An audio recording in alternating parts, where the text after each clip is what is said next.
इन्होंने वही चाल चली। इस सच्चाई को अपने अनुयायी से छुपाकर उन्होंने मुझ दास का कुप्रचार करना शुरू कर दिया, ताकि जनता को भड़का के और मेरे विरुद्ध करके इन्होंने यही योजना बनाई, षड्यंत्र रचा कि संत रामपाल को मार दिया गया।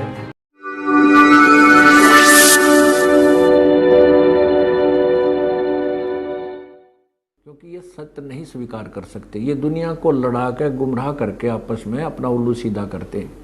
इन्होंने वही चाल चली।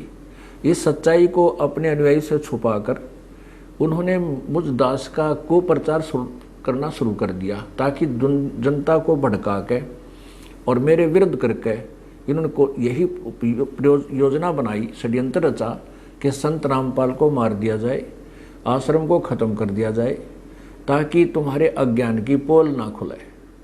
इसी उद्देश्य से इन्होंने आसपास की जनता को भ्रमित किया, झूठ बोल बोल कर सतलोक आश्रम करोथा में ऐसा गंदा काम होता है, ऐसा होता है, और वहाँ पर कोई कुछ ऐसा गलत नहीं होता था। ये सत्य प्रचार होता था, जिनसे इनकी जड़ उखड़ रही थी, जिसके कारण इस सत्यार प्रकाश को बेच कर दुनिया को गुमराह करके ये रोजी रोटी चला रहे थे।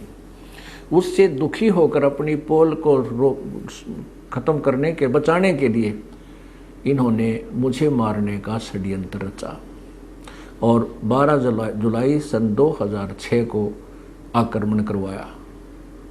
और जब देखा इन्होंने आक्रमण किया तो इन्होंने देखा कि ये मुझे ना तो मारने में सफल हुए, ना आश्रम तक पहुंचने में सफल हुए, ये पहले ही दूर रहे। तो उन्होंने देखा कि रामपाल अब फंस नहीं रहा।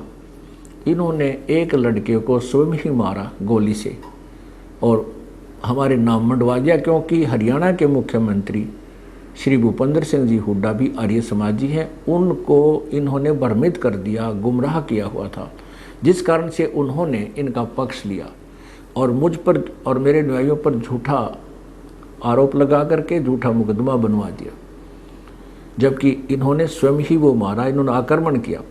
और ये स्पष्ट है, हमारी जो CFSL की रिपोर्ट जो मधुबन से आई है उसमें स्पष्ट किया है कि आश्रम के हथियारों से उस लड़के की मृत्यु नहीं हुई और उस लड़के का जो गोली लगा हुआ घाव का टेक्निकल जो तरीका है उससे पता चला है कि वो ज़्यादा से ज़्यादा 20 फुट की दूरी से चले हुए हथियार से मृत्यु को प्राप्त हुआ है।